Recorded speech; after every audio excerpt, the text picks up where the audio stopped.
So our team went down to Mexico last week. Anybody in this room go? Did you? Raise your hand if you went. Come on, let's celebrate these friends who spent the week way to go.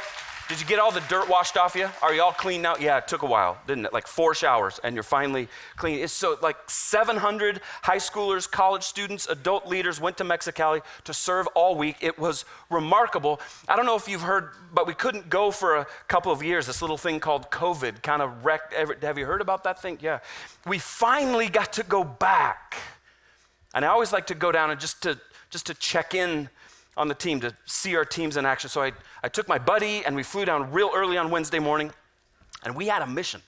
Our mission was to deliver these sweatshirts that students and leaders had ordered and deliver them to them. Some of the sweatshirts got printed and they got to go when they left the first time. Some of them got held up because of these things called supply chain disruption. Have you heard about this too? Supply chain disruption.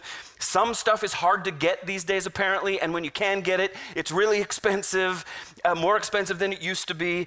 Anyway, the sweatshirts finally got done. I was getting to be the delivery boy who curried them down. So I got these giant duffel bags. I shoved them full of sweatshirts, 6 huge cases of sweatshirts shoved into 3 duffel bags. My packing prowess is off the charts. We caught the 5 a.m. flight on Wednesday because we're early birds. We land in San Diego. We take a cab all the way down to the border where we're supposed to pick up our rental car. Again, supply chain disruption. No more cars, not enough cars at the San Diego airport. Something about not enough chips to put in all the new cars. Does anyone work for Intel, by the way? Any Intel? Could we solve this problem, please? So could we just fix the chip problem? You guys know something. Fix the chips, please. Come on. So we finally get the car, we get it at the border, we load our duffel bags into the car, we have a decision. Should we cross the border there where we are at Tijuana and drive Mexican highways to where our teams are? Or should we stay on the US side of the border, drive American highways way out into the desert, cross the border just north of where our teams are? It was a very tough call, so we did what any smart person does. We let Siri tell us. Siri, you decide. Siri said, you should cross at Tijuana. So Siri says, we obey. We crossed at Tijuana. It's early. It wasn't very busy at the border. We cruised through the lanes. There's nobody going to Mexico. We're sailing through. We have nothing to declare. Say it with me. Nothing to declare.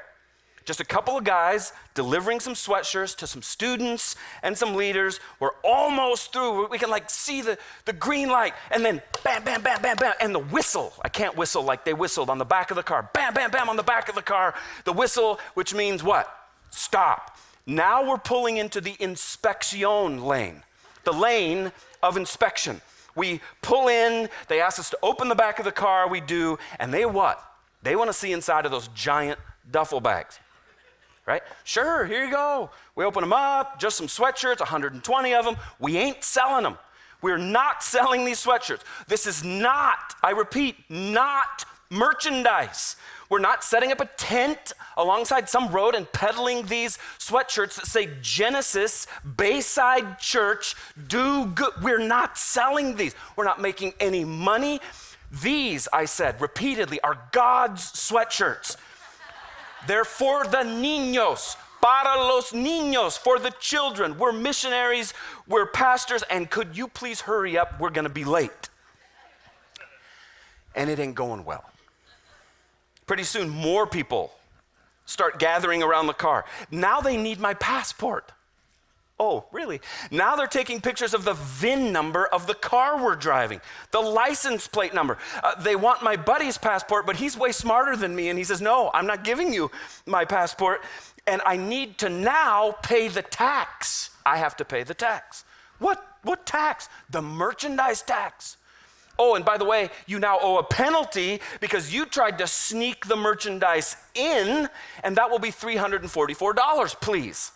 $344. So I say, okay, let's start all this over again. Can I please just have my passport back? We're just going to return, go against what Siri told us to do. We're going to go back to America, and we'll do this a different way. Oh, no, you're not going anywhere, was the reply.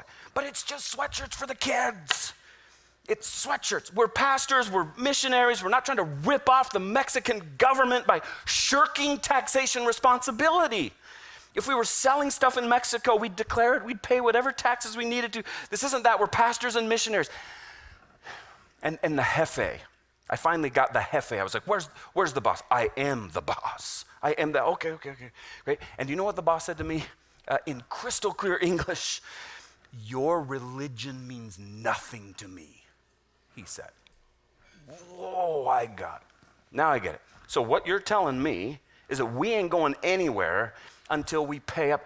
Do you take Visa by any chance? Conveniently, they do take Visa. I paid $344, a couple of hours of bickering and back and forth and scare taxes. And guys, what a mess. And that's just one little example of the injustice and the brokenness and the sin of this world on full display. And guess what? I'm a part of it. I ain't telling you some other things that I said to the Hefe while there, because we're in church. I contribute to it. We all do. But change can only happen when we admit, I'm a mess. We're a mess. We're part of the mess. Number two, in the midst of the mess, what a God. In the midst of the mess, what a God. Whatever you do, do not miss this. Write that in. What a God. In the mess, in my mess, in our mess, in the mess of this world, there's a God. A remarkably all-loving, all-pursuing God who is loving you and loving me right now. And see, that's the thing that separates Christianity from all the other major religions of the world, isn't it? Where they're telling you to just do more and just be more committed. Here's God saying, I love you so much that I did everything that has to be done just because I love you. I'm that committed to you. That's God.